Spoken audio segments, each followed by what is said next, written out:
Chapter 9: Magazines in the Age of Specialization. The story of Cosmopolitan. The story of how a 60s babe named Helen Gurley Brown, you've probably heard of her, transformed an antiquated general interest mag called Cosmopolitan into the must-read for young, sexy single chicks is pretty damn amazing. The first magazines. The first magazines began in London. The first political magazine was The Review. It appeared in London in 1704, was edited by Daniel Defoe, and was printed sporadically until 1713. Other magazines from this time were The Tatler, Spectator, and Gentleman's Magazine. They tended to be for wealthy, educated males. Magazines in colonial America. Magazines then developed slowly in colonial America. They served politicians, the educated, and the merchant classes. They documented early American life. The first colonial magazines came about around 1741, and they included American Magazine and General Magazine and Historical Chronicle. There were about 100 magazines by 1776. U.S. magazines in the 19th century. The growth of the magazine industry was slow after the Revolution. There were high delivery costs, but still most communities had their own weekly magazine by 1825. Specialized magazines began to emerge, such as religious, literary, and professional. The first general interest magazine was Saturday Evening Post, which has endured through modern day. National, women's, and illustrated magazines. The growth of the magazine market improved literacy, public education. Better printing and postal technology helped the magazine industry grow. Sarah Josepha Hale may be a name you haven't heard, but she was very influential, and you've been influenced by her work.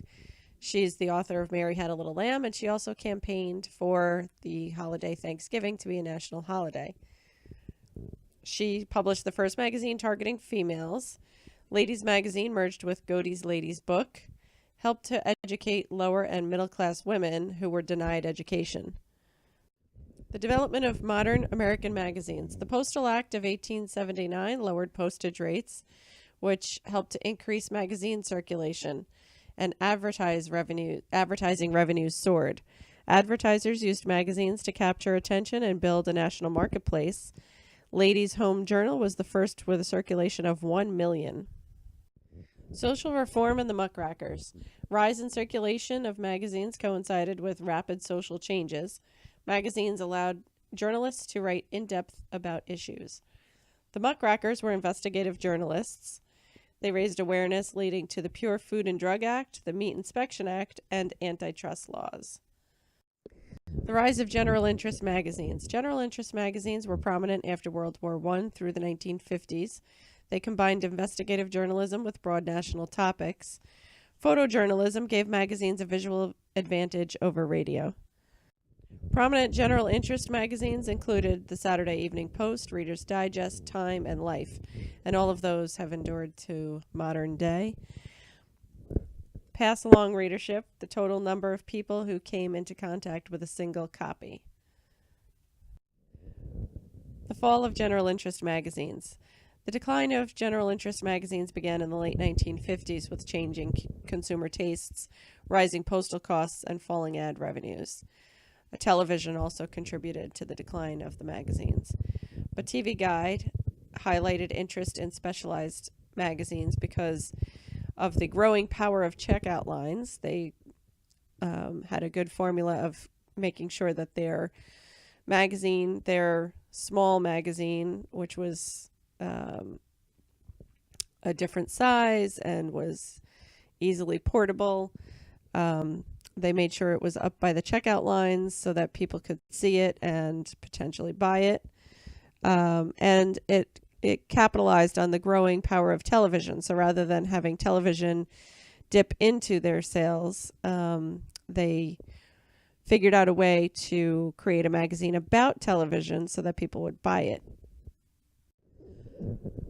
Saturday Evening Post, Life, and Look fold. There was a time when Saturday Evening Post and Life no longer published at all, and Look has never been revived. But Saturday Evening Post and Life have still do publish special issues. But these magazines sold issues at a loss to maintain circulation figures for a while. Their ad dollars were split with television because television was taking the bulk of ad dollars away from magazines. And increased postal rates, of course, again, made the magazines decline. General magazines that survived tended to be women's magazines. Women seemed to be more interested in reading magazines. Table 9.1, Top 10 Magazines in 1972 and 2014. You'll see by this list that in 2014, the most popular magazines are for retired people. So clearly, it's an older generation that still reads magazines. The younger generation is more than likely reading anything they want to read online. People magazine still survives today. It was launched in 1974.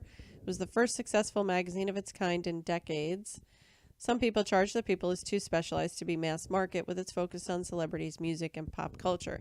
But clearly its formula has endured, as it seems to be still quite popular today. Convergence. Magazines confront the digital age.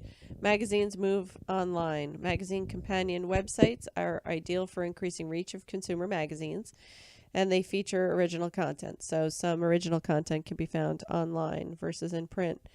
Magazines embrace digital content. Webzines made the internet a legitimate site for breaking news and discussing culture and politics. The domination of specialization. Magazines are grouped by two important characteristics: advertiser type, whether the advertisers are going for consumers, business, or trade, so business to business, or even farms, so something very specialized. And then they target demographics such as gender, age, or ethnic group, and audience interest areas such as sports, literature, tabloids.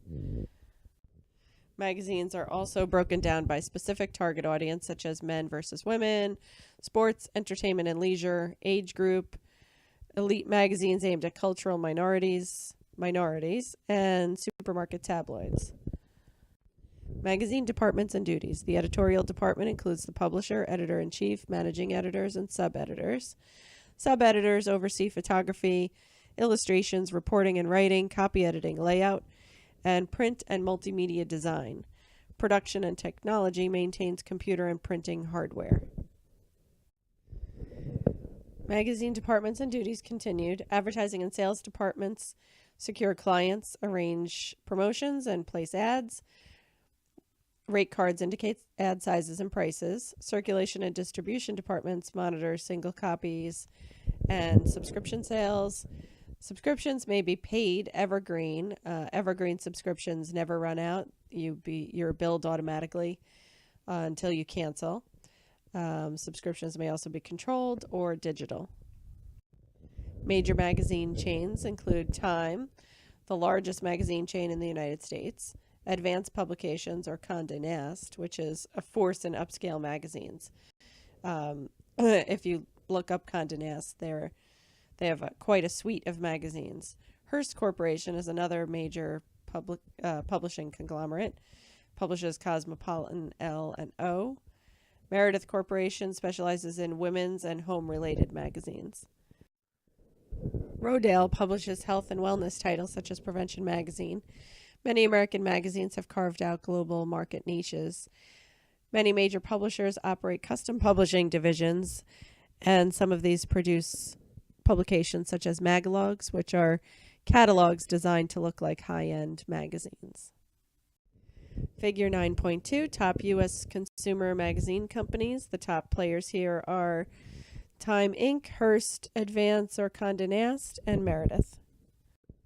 Alternative voices. Alternative magazines have historically defined themselves through politics. What constitutes an alternative magazine has broadened over time. Zines are self-published magazines, and some have achieved mainstream success, such as National Review and Mother Jones. Magazines in a democratic society. Magazines have played a central role in transforming the United States from a producer society to a consumer society, although they have a diminished national voice today.